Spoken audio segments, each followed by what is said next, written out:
কিছু মানুষ আছে যারা খুব অল্পতেই রেগে যায়। এই রেগে যাওয়া মানুষগুলোকে আমরা অনেকেই পছন্দ করি না। এদের দেখলে কেমন যেন একটা বিরক্তি ভাব চলে আসে। মনে মনে ভাবি এদের মন বলতে কি কিছু নেই, অথচ আমরা জানিই না এই রাগী মানুষগুলোই প্রকৃতপক্ষে ভালো মনের মানুষ। রাগ শব্দটা খারাপ হতে পারে, কিন্তু রাগী মানুষগুলো কখনো খারাপ হয় না। রাগী মানুষেরা কখনো নিজেদের চরিত্রে সহজে দাগ লাগতে দেয় না।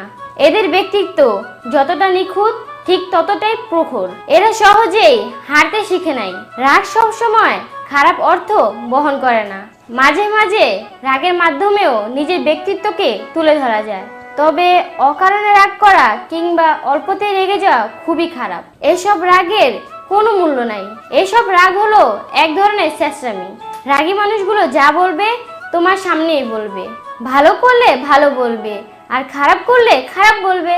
এই রাগী মানুষগুলো সামনে তালি আর পেছনে গালি দেয় না, যা বলবে সব মুখের উপরে বলবে। শুধুমাত্র এই কারণেই এই রাগী মানুষগুলো সবার কাছেই খারাপ হয়ে যায়, কিন্তু কেউ জানেও না যার মনে যতটা রাগ বেশি তার মনে ভালোবাসাটা ঠিক ততই বেশি। যার রাগ যতটা গরম তার মন ততটাই নরম। যে বেশি বকাঝকা করে সে নীরবে ততটাই কাঁদে। যে তোমায় যতটা কাঁদায় সে তোমার হাসির জন্য ঠিক ততটাই কারণ খুঁজে থাকে। তাই এখনো সময় আছে, রাগী মানুষগুলোকে আপন করতে শিখো। আজকের ভিডিওটি এই পর্যন্তই। ভিডিওটি ভালো লাগলে অবশ্যই শেয়ার করে সবাইকে দেখার সুযোগ করে দিবেন। ধন্যবাদ সবাইকে। আসসালামু আলাইকুম।